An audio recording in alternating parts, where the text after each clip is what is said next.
All right. Hello again, adventurers, and welcome to another Saturday daily vlog. This is daily vlog number, I think we're at 270 now? 260? I think 260. Numbers are hard. So, today, I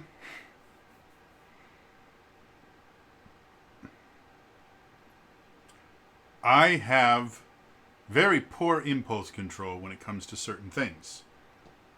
I know, crazy, right? Never would have guessed. There is a thing that started back in 2001 on the interwebs called 8-bit theater. If you don't know what that is, I'm very sorry. You did not have a good childhood. 8-bit theater was this thing called a sprite comic. They became really popular in the early 2000s. Basically what it was is you would take sprites from video games and then would put them, make comics out of them and like draw little, conversation bubbles and that was how it worked.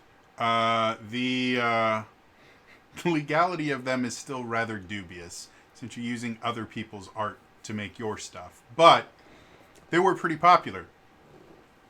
And one of the most popular for a while was this one called 8-bit theater.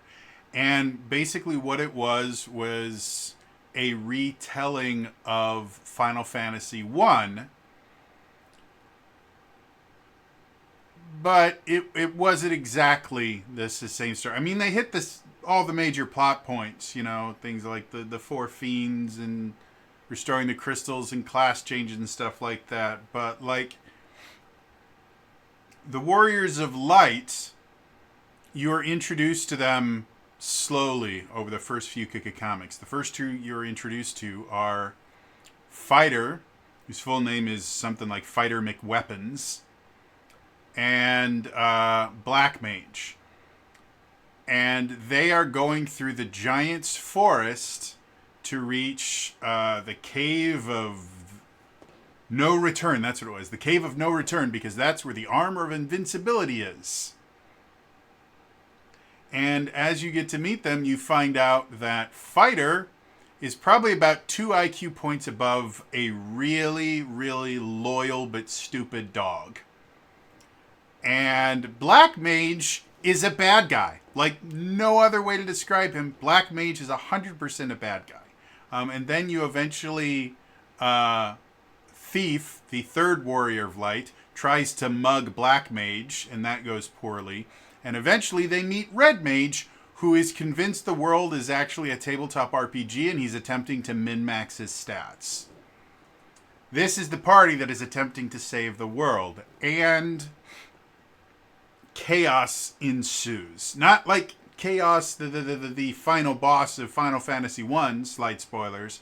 I mean just random amounts of chaos and collateral damage over and over and over again. But we did get some really memorable things, like the sword chucks, the most powerful weapon in existence, which is basically a pair of swords with a chain between them that you're supposed to use like nunchucks. But because the things that you would normally hold are blades, they don't work quite as well as you'd think they would. Well, actually, they work exactly as well as anyone with a brain would think they would. But according to Fighter, they're the ultimate weapon. And yeah. So anyway, it went on for almost 10 years. Or it did go on for 10 years. And it was a huge part of internet culture at the time. The dude that wrote it eventually moved on to other things. He actually wrote his own comic that wasn't sprite based. I think he worked for like Marvel and DC for a little bit. It was really cool. I don't remember why I decided to look it up last night or yesterday, something like that. But I just got into my brain of, hey, I remember 8-bit theater. I should look it up. The website is still there. If you want to read the entire like 12 or 1300 page run, you can read the entire thing there, and it's still fun to read today. But I was looking at the page and it said something about an 8-bit theater RPG, And earlier this year, I think in like February, they kickstarted or backer kitted something, a an 8-bit theater RPG, and they hit all their funding goals. It exists. I purchased it from the dude's Itch.io page, and so now I own the 8-bit theater tabletop RPG. Now, calling it a tabletop RPG is a bit of a stretch because, like, the core rulebook's like 36 pages long. Rules Light does not begin to define it. There are only 4 characters that you can play, which are Black Mage, Warrior, Thief, and Red Mage. There's not a huge bestiary or anything like that. Like, it is just a silly RPG, but you can definitely play a bunch of one-shots with it and have a lot of fun. And in fact, they kind of encourage you. They basically say that this is an RPG that's not really meant to be like a campaign. It's mostly meant for you to kind of isekai these characters into different RPG settings and then watch them screw it up just majorly. And in that aspect, I find it hilarious. And I think it's amazing. And it got me to thinking, in the past, like, I don't know, 6 months, maybe a year, something like that. I don't know how long. I now own 2 tabletop RPGs that I purchased them specifically because they are nonsense. And the 8-bit theater RPG cost me $9. So it's not like I am breaking the bank for this. It was $9. But I own that, and I own Sentai Insensibility, which is about, well, what if Jane Austen wrote Power Rangers? It's nonsense, but I love it so much. I think it's the most wonderful, amazing thing. And it just got me thinking about the idea of, like, most of this channel is kind of based on diving into and kind of examining tabletop RPGs from a game design perspective, from a gameplay perspective, and really kind of diving in deep to see what's there. And something like the 8-bit theater RPG isn't deep enough to dive into. It's barely deep enough to get your feet wet in. And yet I think it's wonderful. I think it's just so great. It doesn't use dice either. It's hard to explain. One of these days I will try to run like just a one-shot using it. Just because I find it absurd. But yeah, the idea of these tabletop RPGs that are not meant... They're not meant to be taken seriously. I just love them. I just remembered, I have a third RPG that's just nonsense. I still own a digital copy of Feast of Legends, which was the tabletop RPG designed by Wendy's as a marketing tool that got Critical Role into a lot of trouble because of tomatoes. Yep. Tomatoes. Everyone knows Critical Role is really critical about their tomatoes. It was super stupid. But,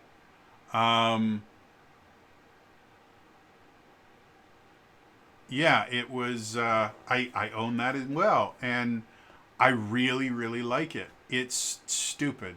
Like, it is by far the most interesting piece of marketing material I have ever owned or looked at or known about. But it's still just a giant piece of marketing for Wendy's. And it's nonsense and it's silly and I love it. And it's the same reason why I love Sentai Insensibility. It's just the same reason that I love the 8-bit theater RPG. It's just silly. And so much, especially with the shit that's going down in the tabletop RPG space just in general. Like, every other day we find a new person that's just a scumbag. Or we find out that someone we thought was a scumbag is a bigger scumbag than they were before.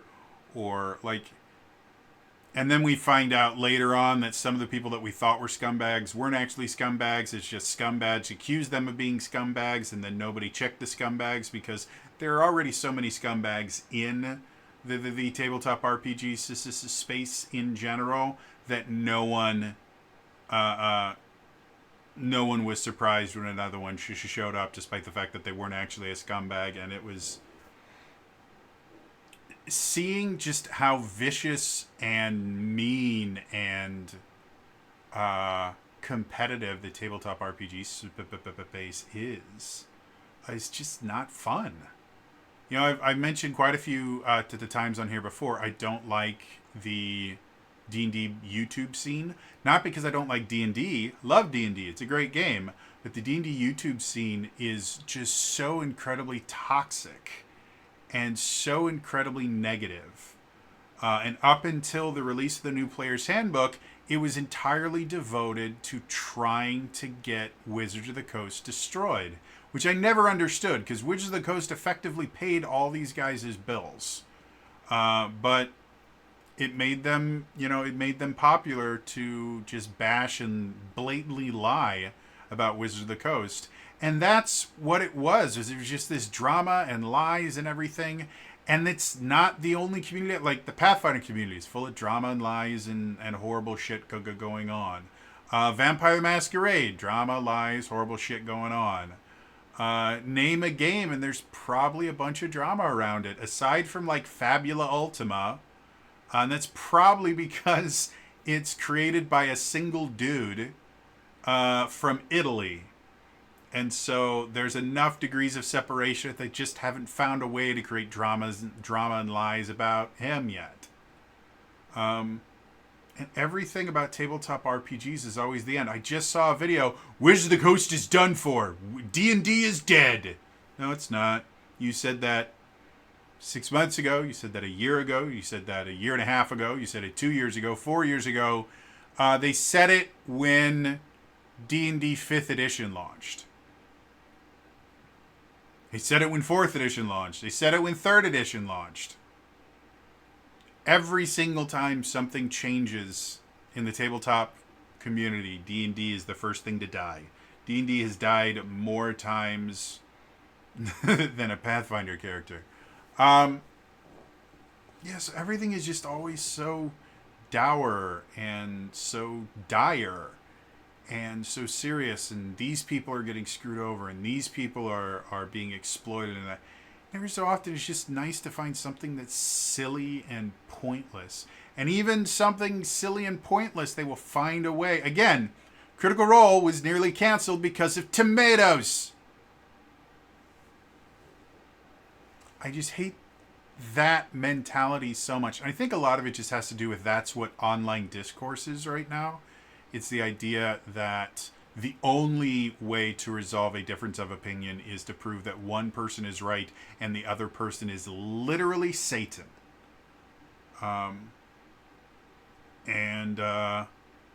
It's just not cool. Like, I'm done with that. I had a discussion with some friends relatively recently where we were discussing a few things, but subject came up of the idea of people just having like these massive hate boners for certain people. And I'm not going to go into specifics about the people we talked about, because some of them deserve the hate. The more we find out, the more we're like, maybe. But all these people just get upset, and there's something that a lot of people have a very, very difficult time accepting, which is the idea that bad people can do good things. And good people can do bad things. And just because someone is a bad person does not mean that the good thing that they did is somehow bad. And just because someone is a good person does not mean that the bad thing that they did is somehow good or justifiable or acceptable. Nope. Bad people can do good things. Good people can do bad things. And discourse right now, not even just on the internet, just anywhere, discourse has turned into, no, In any conflict, there is someone who is right, and there is someone who is the most evil, disgusting thing on the planet, and they deserve to be destroyed. And that's just not real. And getting back to the original subject of this, it's why I like these silly tabletop RPGs. Things like Library Cats. Library Cats is a one-page RPG. It's a lasers and feelings hack. And it's not meant to be serious. It's meant to be silly. I created my own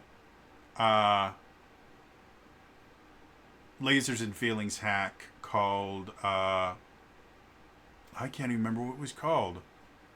Give me a second. I actually have it here. I can look up.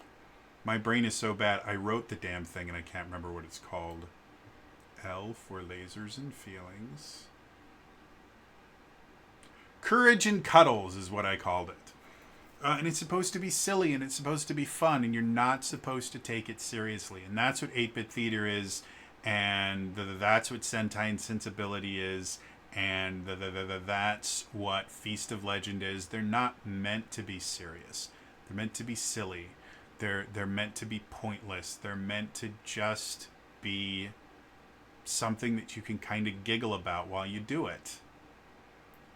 And I really, really want more of that in the tabletop RPG space. I really do. Again, everyone is just so focused. And I am guilty of this as well. I mean, watch my over 3 hour long in-depth review of the Player's Handbook. I'm very serious about that. And I go into excruciating detail about it. Yeah, every so often, I just want to be silly. I just want to have stupid fun. Yeah. Interested to hear from you guys. Do you guys know of any other silly tabletop RPGs? Let me know in the comments down below. I'm actually going to put a link to the 8-Bit Theater TTRPG because it's $9. And again, it's a part of my childhood. So feel free to go over there, toss the creator $9. It won't break your bank. But if for whatever reason this blows up and he gets 50 or 100 sales, in a day or two, I think that would be funny. I have no idea how many sales he's gotten of it because, again, they didn't... I think on one of the updates for the Kickstarter, they funded the thing in 2 minutes. So it's not like he's lacking for fans, but yeah, like I said, if you know of a silly tabletop RPG, it can be a lasers and feelings hack,